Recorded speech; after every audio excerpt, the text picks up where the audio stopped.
episode of Riding with Jonathan. I'm your host, Jonathan Larsen, and we are driving around town again today. Going to be talking about bid cards, bid numbers. This is kind of a short topic.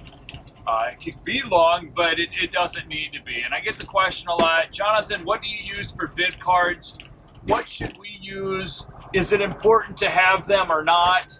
And the question is, yes, it is important to have them. People want something that they can hold, that they can physically see. I got to make sure this fire truck's not going to turn. Nope, he's not. And it just gives them something to be like, hey, you're in the game.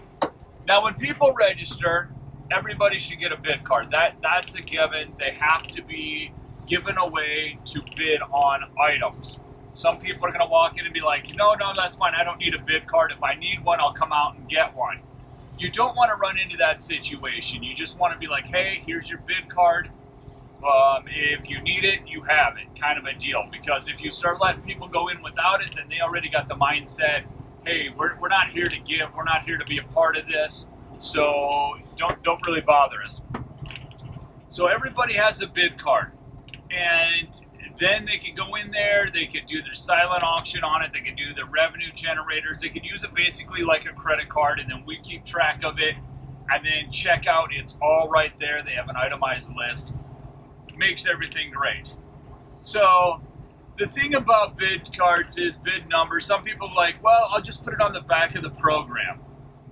Well, yes, but it's easy to lose a program. And it's hard to see those numbers. So if you have somebody drawing in the numbers, then they're not going to be consistent. They're not going to look professional. And it really looks like an afterthought, like you weren't sure what you were going to do, but you did it anyways, kind of a thing. So I think the best thing to do is to get a bid card. And with that being said, you don't need the expensive paddles. You can buy some that are reusable, they're plastic, they got a stick, they got fancy shapes on them.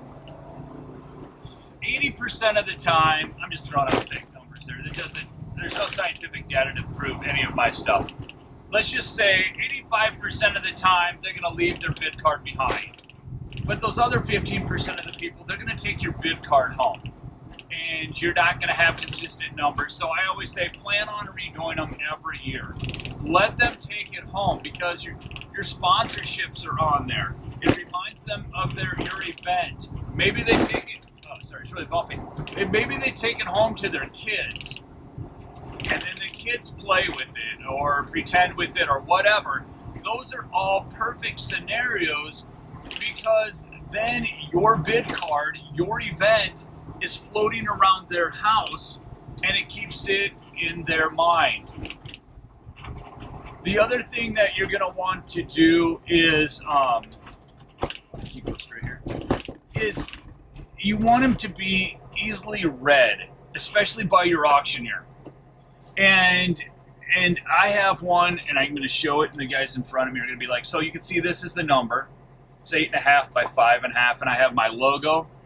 This is the one that I provide all of my clients with that don't have them. Some of my smaller events that they're like, hey, we need bid cards, but we're not going to print them. That's not something we need for this event right now. Then I say, that's fine, we'll use mine. But instead, if you're going to make your own, you would put your logo on the back of the bid card. And then maybe you put a title sponsor or some other sponsors also on the back of your card. And then they can be like, hey, I'll give you X amount of money, and then you get to be on the bid card. And everybody gets a bid card. Everybody handles a bid card. They're going to raise it up, and you are going to see your logo on the back. It's a great way to advertise. It's one of the best, I would say, signage at an event because everybody gets one. Everybody looks at it. And it's better than even being up on the projector and you're just hoping that somebody sees your name on the wall or something like that. It's like when people are bidding, these things are going in the air and you're going to be noticed. It doesn't have to be anything really fancy. It doesn't have to be glossy like mine are. It could just be cardstock. But the main thing is have a big number on the back that's plain to see And then on the other side, you can have your logos or whatnot, or it could be a two-sided deal. That doesn't really matter. The important thing is that your guests have something physical that they can lift up into the air. Because if they're not seasoned auction goers, they're not going to raise their hand. That's not near as much fun. It's the appeal of taking an object like a bid number and raising it up in the air. And to some people, that's just part of it. That's what they see on TV, and they want to do that. So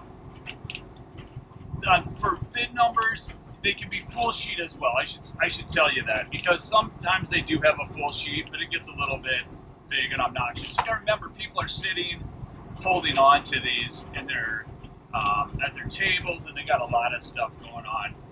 But bid numbers, it seems like an easy thing that you just go out and get them, but you should put some thought into it. Your auctioneer will probably have bid cards for you, and if they didn't before, they will now after they watch this video. Everybody will be doing that.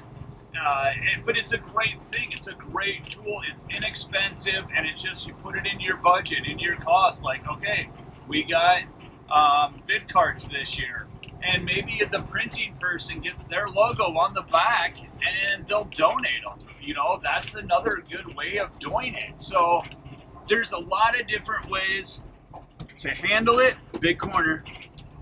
But just make sure you have them. Make sure your guests have them in front of them. Make sure they're big enough that they don't misplace them, and so that your auctioneer could read off the numbers, because some of us are getting older and our eyes aren't what they used to be. So that is it. Bid cards, writing with Jonathan. This one's probably one of my shorter ones, but again, there's not that much that needs to be explained, just that you have them. So thanks a lot, take care, and we'll see you in the next one.